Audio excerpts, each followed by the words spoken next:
The city lights began to blink on like a scattered handful of diamonds, painting the twilight sky in shades of deep blue and orange. From the 60th floor of the Sterling Tower, the view was breathtaking, a kingdom of light and steel spread out below. But for the man who ruled this corporate kingdom, the view was just a backdrop. Mr. Sterling, the CEO, his face illuminated by the glow of 3 computer screens, saw only numbers. Stocks were rising, a merger was closing, and a competitor was faltering. It was a good day. A profitable day. His sharp, tailored suit was as immaculate as his office, a space of glass, chrome, and cold. Modern art that said more about power than it did about personality. The only thing out of place was the small, quiet figure sitting on the large white leather couch across the room. That was his daughter. Lily, she was 8 years old, and she had been delivered to his office by a driver at 4 o'clock, just like every other weekday. Her arrival was a scheduled event, a block of time in his assistant's calendar labeled Daughter, Post-School. Mr. Sterling loved his daughter, he told himself. He provided her with the best of everything. The best schools, the most beautiful clothes, the safest home. Love, in his world, was a verb of provision. It was about security, not presence. Lily sat with her knees pulled up to her chest, her small frame swallowed by the expensive couch. She wore a pretty but stiff blue dress, and her hair was pulled back in a neat ribbon. She didn't touch the stack of educational tablets on the marble table in front of her. She didn't look at the breathtaking view. She just stared at the door, waiting. Waiting for what, she wasn't sure. Maybe for her father to look at her. Really look at her. Not just glance over and say, "Be good, Lily, Daddy's working." At 6 o'clock sharp, a catering assistant wheeled in a silver cart. The clinking of fine china was the loudest sound in the silent room. A small, elegant plate was placed on the table in front of Lily. It contained things adults found impressive. Delicate watercress and goat cheese sandwiches, a small pile of quinoa salad with shaved vegetables, and a single, perfect raspberry tart. It was beautiful. It was also cold and unfamiliar. Lily picked up a tiny sandwich, looked at its green filling, and put it back down. Her stomach felt tight like a knot. She wasn't hungry. Or maybe she was just too empty to feel it. She took a sip of water from a crystal glass and set it down, her hand making no sound, while this silent scene played out in the penthouse of power.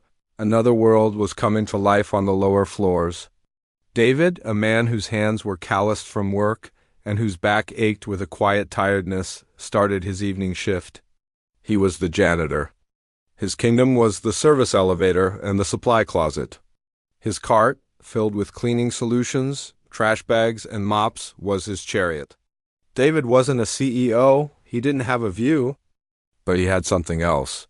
He had a picture of his own daughter, Maya, taped to the inside of his locker. She was 7, with a wide, gap-toothed smile and dirt on her knees from playing in the park as David began his rounds. His mind was on Maya. He thought about the story she had told him that morning about a caterpillar she had found. He thought about the macaroni and cheese he had promised to make for dinner, her favorite. He worked with a steady rhythm, the squeak of his wheels and the slosh of his mop, a familiar song in the empty hallways. He was invisible to the daytime occupants of the building, a ghost who cleaned up after their lives. He polished the mirrors until they shone, emptied the wastebaskets filled with discarded coffee cups and printouts of important-looking reports, and wiped down the countless desks. It was honest work, and it was for Maya. Every floor he cleaned was a step closer to providing for her. A roof over her head, food in her belly. Hours passed. Mr. Sterling was still on his phone, his voice low and firm as he negotiated a deal worth millions. Lily had slid from the couch and was now sitting on the floor, her back against the couch, tracing the patterns in the thick, expensive rug with a small finger. The plate of untouched food had been cleared away. A silent testament to another missed meal. Around 9 o'clock, David pushed his cart onto the executive floor. The air up here was different, colder. It smelled of expensive perfume and old money. He moved quietly, his worn-out sneakers making no sound on the plush carpet.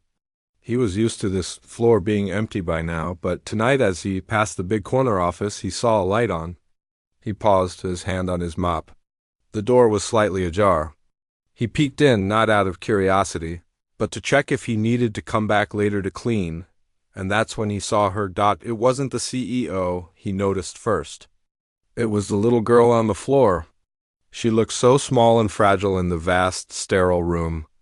She was all alone. David's heart gave a strange lurch. He was a father first and a janitor second. He saw a child, not the CEO's daughter. He saw the way her shoulders slumped, the loneliness that seemed to hang around her like a heavy coat. He saw the untouched space on the rug where a plate of food had been. He remembered the fancy meals that were sometimes ordered for the executives, meals that often went half-eaten. He watched for a moment from the shadows of the hallway. The man on the phone, the father, paced back and forth, his back to the girl, his entire being focused on the conversation. He didn't see her. He didn't see the sadness that was so clear to David, a total stranger. David thought of his own Maya, waiting for him at home. He thought of her laughter, which filled their small apartment.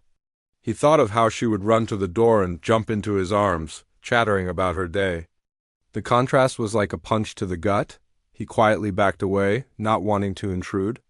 He finished cleaning the rest of the floor, but his mind wasn't on his work. It was on the little girl with the sad eyes. He saw her in his mind's eye as he wiped down a conference table. He saw her as he emptied the trash cans in the empty cubicles. She was a ghost in a machine, a silent cry for help in a place where everyone was too busy to listen. He felt a strange mix of anger and pity.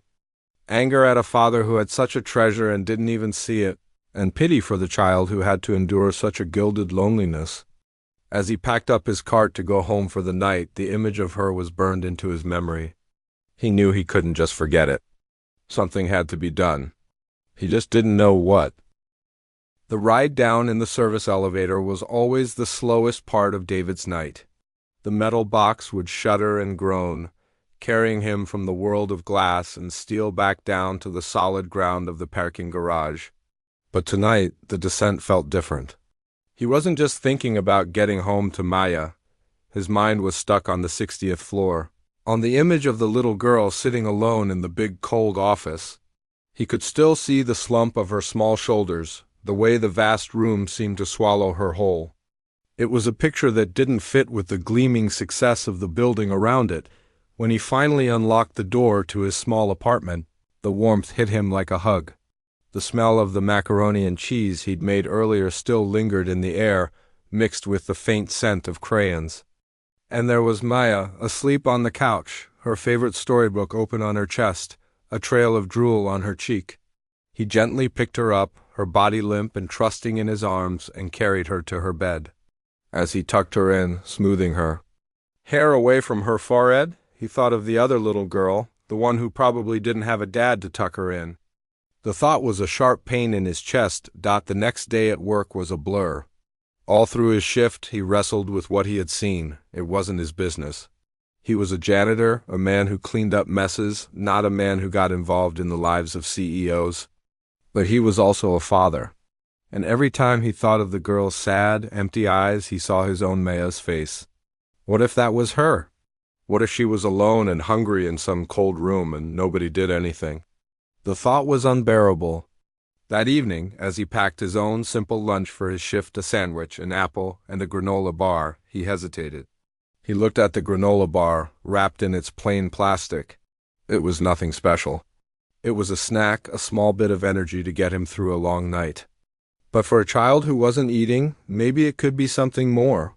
He made a split-second decision, tucking the granola bar into his pocket separately from his lunch pail, his heart hammered against his ribs as he pushed his cart onto the executive floor that night. Every squeak of the wheels sounded like a gunshot in the silence. He felt like a thief, sneaking into a world where he didn't belong. He peeked into the CEO's office. The little girl was there again, sitting on the floor, looking even smaller than the night before. The man, her father, was on the phone, his back turned, his voice a low, angry murmur. He was completely unaware. Taking a deep breath, David acted quickly. He moved as silently as a cat, his worn sneakers making no sound on the thick carpet. He approached the coffee table, his hand trembling slightly. He didn't want to scare her. he just wanted to help. He gently placed the granola bar on the far corner of the table, just within her reach, and then retreated back into the hallway, his heart pounding. He didn't wait to see what would happen. He just went about his work cleaning the rest of the floor, his ears straining to hear any sound from the office. From her spot on the floor, Lily saw it happen. It was a blur of motion, a dark figure for a second, and then something was on the table. She froze. She looked at her father, but he was still pacing, lost in his world of numbers and deals. She waited for a long time, her eyes fixed on the small, rectangular object on the table. It wasn't fancy. It wasn't on a silver plate. It just was there. Curiosity finally won over her caution. She crawled to the table, her movements slow and hesitant. She picked up the bar. It was crinkly in her hand. She tore open the wrapper. The smell was sweet and nutty. She took a small bite. It was chewy and full of oats and raisins. It was the best thing she had ever tasted. The hunger she had tried to ignore for so long roared to life, and she devoured the rest of the bar in small, quick bites, a single tear rolling down her cheek. It wasn't a tear of sadness, but of relief. Someone saw her. This became their secret ritual. Every few nights, David would leave something small, a shiny red apple, a handful of crackers with peanut butter spread between them, a small box of raisins. He never left a note. He never made a sound. He would just place the small offering on the table and disappear, and Lily would wait for it. It became the bright spot in her long, lonely days. She started to feel a sense of connection with the silent person who left these gifts. She didn't know who he was, but he was kind. He was her secret friend, but while this small act of kindness was keeping Lily's spirit alive, her body was still struggling. At school, her teacher, a kind woman with gentle eyes, had noticed the change in Lily over the past few weeks. The little girl who used to chatter and laugh was now quiet and withdrawn. She often seemed tired, resting her head on her desk during story time. She was pale, and her clothes seemed to hang on her small frame. One day during recess, the teacher saw Lily sitting by herself on a bench while the other children ran and played. She wasn't just sad. She looked frail. The teacher's concern grew into a quiet alarm. That afternoon, she sat down at her computer and wrote a careful, professional email to the address listed for Lily's father, the CEO. She explained her observations in a calm, factual way, expressing her concern for Lily's health and well-being. She suggested that perhaps Lily wasn't feeling well and should see a doctor. She hit send, feeling a sense of relief. Surely, a father would want to know if his child was struggling. The email landed in the inbox of the CEO's executive assistant, a woman whose job was to be a human filter. She was efficient, organized, and completely focused on protecting her boss's time. She read the teacher's email, her lips pursed. She categorized it as a parental concern, a non-urgent matter that could be handled later. She quickly drafted a polite but dismissive reply, thanking the teacher for her diligence and assuring her that the family was aware of the situation and was handling it privately. She then filed the email away in a digital folder and moved on to the next task, which was scheduling a multi-million-dollar video conference. The teacher's warning, a genuine cry for help, was lost in the noise of corporate business, unheard and unheeded. Up in the penthouse office, the secret ritual of the granola bar continued, a small, fragile lifeline in a world that was otherwise blind to a little girl's slow fading. The school auditorium was filled with the bright, chaotic energy of children. It was the end of term assembly, a sea of colorful shirts and fidgeting legs on the polished wooden floor. The principal was on stage, talking about teamwork and perseverance, her voice echoing slightly in the large room. Most of the kids were half listening, whispering to their friends, or watching the dust motes dance in the beams of sunlight slanting through the high windows. But Lily wasn't watching the dust motes. She was trying to focus on the back of the head of the boy in front of her, using it as an anchor to keep her world from spinning. For weeks, the secret snacks from the silent man had been her only lifeline. They kept the worst of the hunger at bay, a small fire in the vast, cold emptiness inside her. But it wasn't enough. Her body was running on empty, like a toy with a dying battery. She felt weak all the time, and the world often seemed to tilt at a strange angle. As the principal called a group of students up to the stage for an award, Lily stood with her class, her legs feeling like they were made of jelly. The clapping sounded distant and muffled, like it was happening underwater. A black fuzz started to creep in at the edges of her vision. She tried to take a deep breath, but her lungs wouldn't fill. Then the floor seemed to rush up to meet her, and the world went completely dark. A collective gasp rippled through the rows of children. Her teacher, who had been watching Lily with a growing sense of dread, was by her side in an instant. "Lily, Lily, sweetie, can you hear me?" she called, her voice tight with panic. The child was pale and limp, a small, lifeless doll on the floor. The assembly dissolved into a flurry of activity. Another teacher rushed to call 911 while the principal tried to calm the students. In the midst of the chaos, the teacher knelt beside Lily, her heart pounding. This was her worst fear realized. Meanwhile, high up in the Sterling Tower, Mr. Sterling was in his element. He was in a video conference with board members from Tokyo and Berlin, his voice sharp and confident as he navigated a complex negotiation. He was in control. He was winning. The world outside his office, with all its messy, unpredictable human problems, didn't exist. The sharp digital beep of his internal line cut through his concentration. He ignored it. It beeped again, more insistently this time. Annoyed, he put the international call on hold. "What is it?" He snapped at his assistant. "Sir, it's Lily's school. It's an emergency." The word emergency was like a stone dropped into the perfectly still pond of his professional focus. For a moment, he couldn't process it. An emergency? What kind of emergency? A scraped knee? A lost book?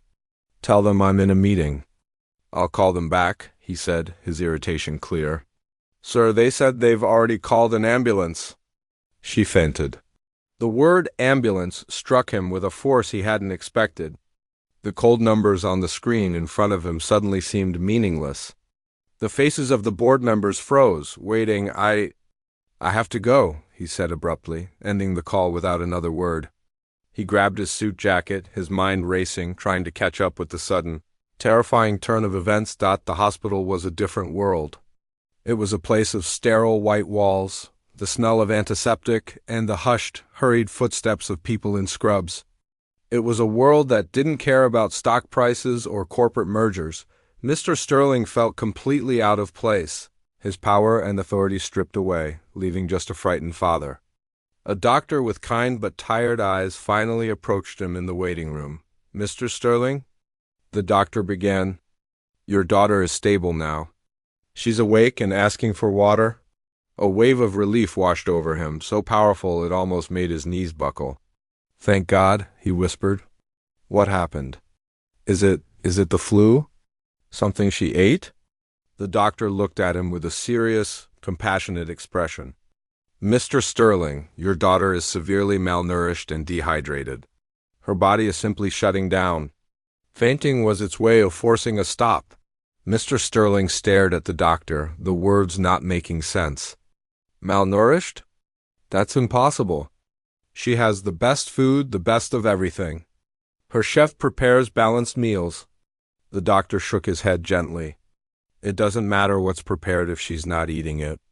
Sir, when was the last time you really sat down and had a meal with your daughter? When was the last time you saw her eat?" The questions hung in the air, sharp and accusatory. Mr. Sterling had no answer. He couldn't remember. He thought of the untouched plates of catered food, always cleared away by the time he got off the phone. A cold, creeping horror began to dawn on him, a realization so huge and terrifying it was hard to grasp. He had provided everything except the one thing she actually needed, him, back at the tower. David started his shift with a heavy heart. As he polished the floors on the lower levels, his mind kept drifting to the 60th floor. He felt a strange sense of dread. He finished his routine cleaning on the other executive floors, saving the top floor for last, partly out of fear of what he might find or not find. When he finally pushed his cart out of the service elevator onto the top floor, the silence was deafening. The CEO's office was dark and empty. It was wrong. Lily was always there, a knot of anxiety tightened in his stomach.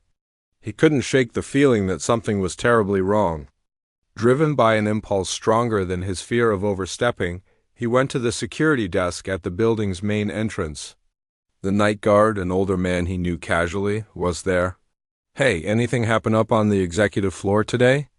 David asked, trying to sound casual. The guard sighed. "Yeah, big commotion. Ambulance came and everything. The CEO's little girl, she fainted at school. They rushed her to the hospital. Poor thing." David felt the blood drain from his face. The hospital. It was worse than he had imagined. He finished his shift in a daze, his movements automatic. As he was about to leave, he saw the lights on in the CEO's office again. He hesitated, then walked toward the door.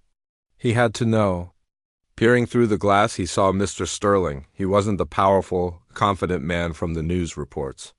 He was sitting in his chair, his head in his hands, his shoulders shaking. He looked broken. Taking a deep, shaky breath, David did something he had never done before. He knocked softly on the doorframe. The man looked up, his face a mask of grief and confusion. "What do you want?" he asked, his voice raw. David stepped into the room, his cleaning cart left behind in the hallway. He wasn't a janitor anymore. He was a father talking to another father. "Sir," he began, his voice quiet but steady. "I don't mean to bother you, I saw your daughter sometimes. When I cleaned up here." Mr. Sterling just stared at him, his eyes red-rimmed.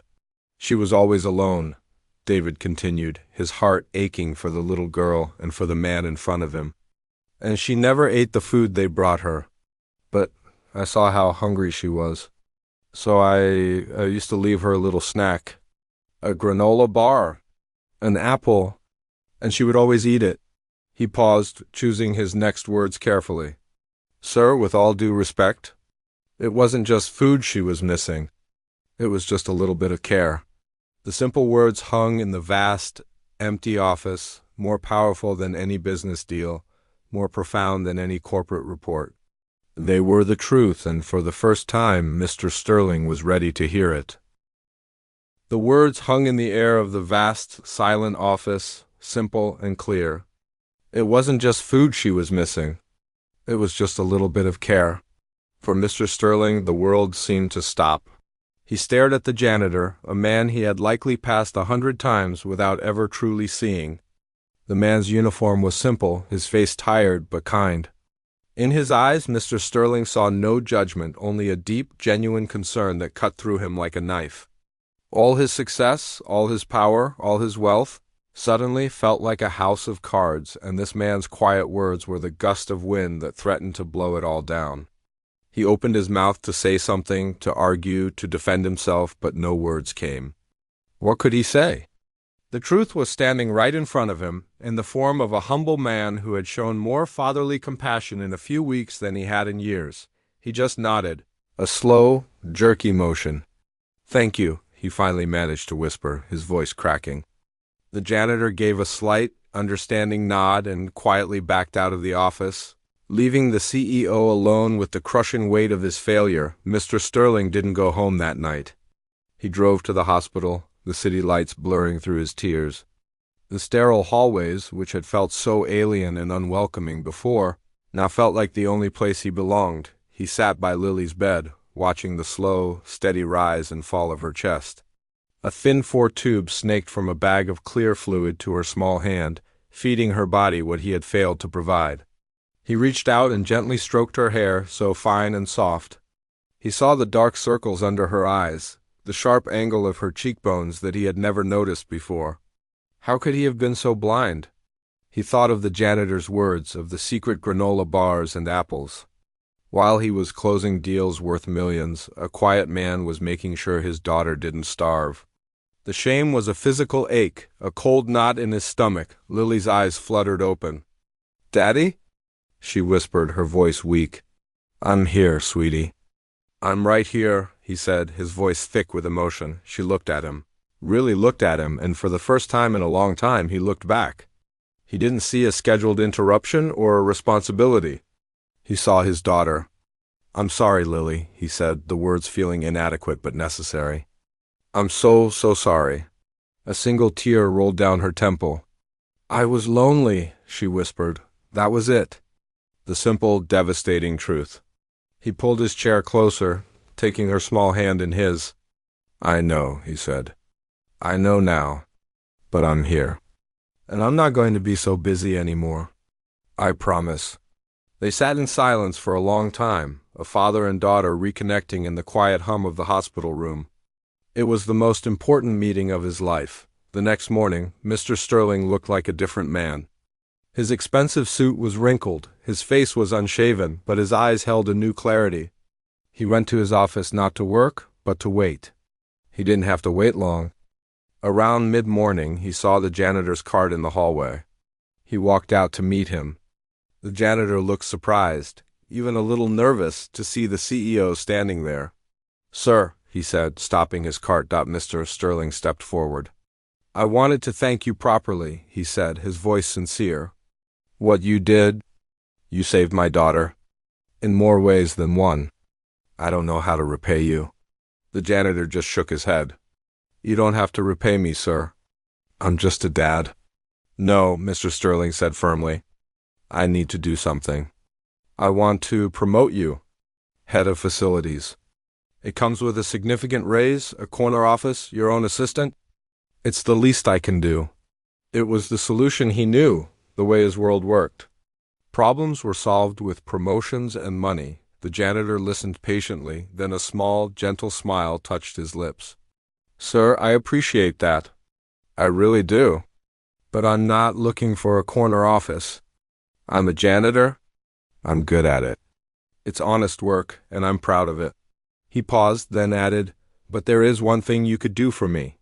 Anything, Mr. Sterling said, eager to help. I work the night shift. My daughter, she's getting a little older now. One miss being there in the evenings. Hearing about her day. Helping with homework. If it's possible. I'd like to switch to the day shift. That's all. The request was so simple, so human, it caught Mr. Sterling completely off guard. He was offering a life of wealth and status, and the man just wanted to be home for dinner. It was a lesson in what was truly valuable, and the CEO learned it in that instant. He felt a wave of respect for this man that was more profound than any he had for his board members or business rivals. Of course, Mr. Sterling said, his voice filled with a new warmth. Consider it done. Effective immediately. But he didn't stop there. As the janitor turned to go, Mr. Sterling had another thought. Wait, he said. Your daughter, what's her name? Maya, sir. Maya, Mr. Sterling repeated. That's a beautiful name. He looked at the janitor, a man who had taught him the meaning of fatherhood. I'm going to set up a trust fund for her education. It's the least I can do for the man who saved my family. The janitor looked stunned, for the first time at a loss for words. He opened his mouth to protest, but Mr. Sterling held up a hand. Please, let me do this. It's not about money. It's about making sure a good father can give his daughter the world, just like I'm learning to do again. He saw the man's eyes well up with tears, and he knew he had finally done the right thing. It wasn't a transaction. It was a connection. Two fathers from two different worlds, bound by the love for their daughters.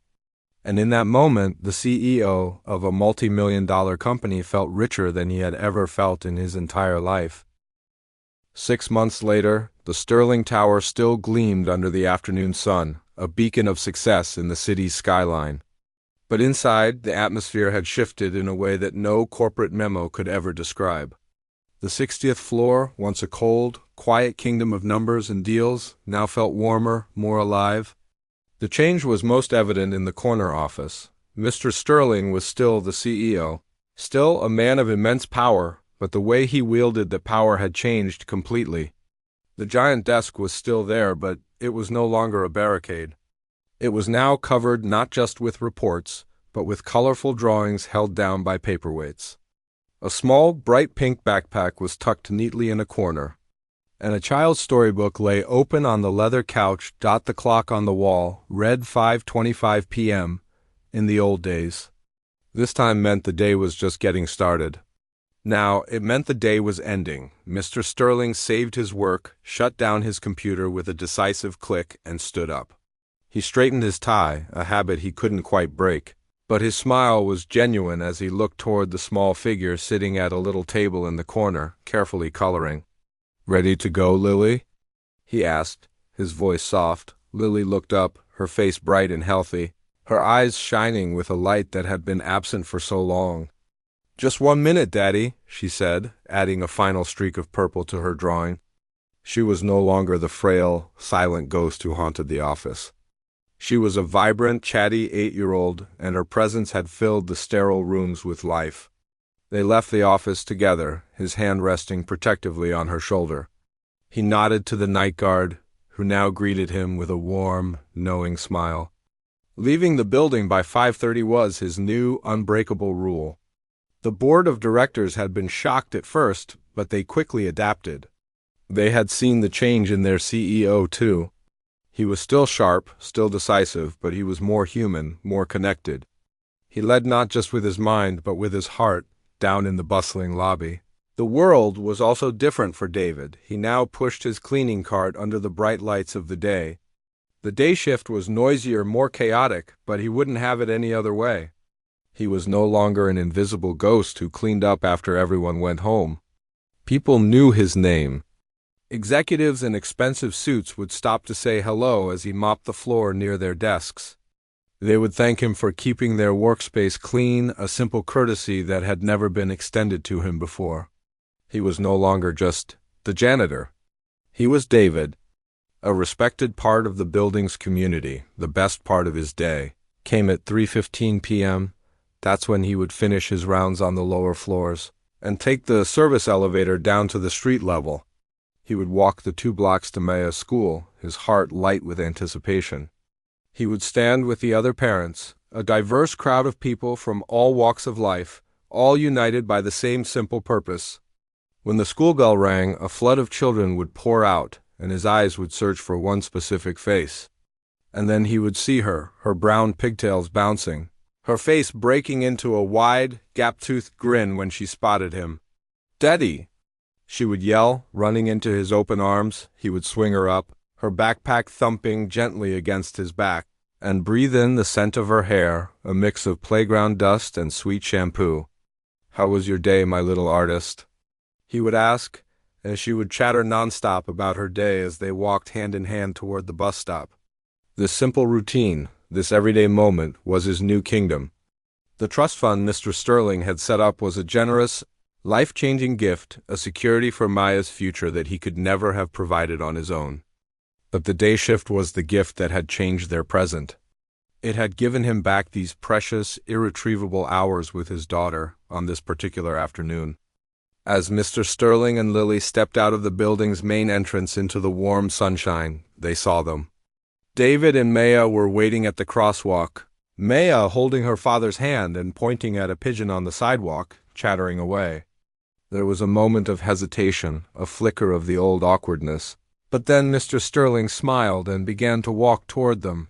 David saw them approaching and offered a small, respectful nod. "Mr. Sterling." "David," the CEO replied, his tone warm and friendly. He looked down at Maya, who was now looking up at him with curious eyes. "And this must be the famous Maya I've heard so much about." Maya hid behind her father's leg, peeking out shyly.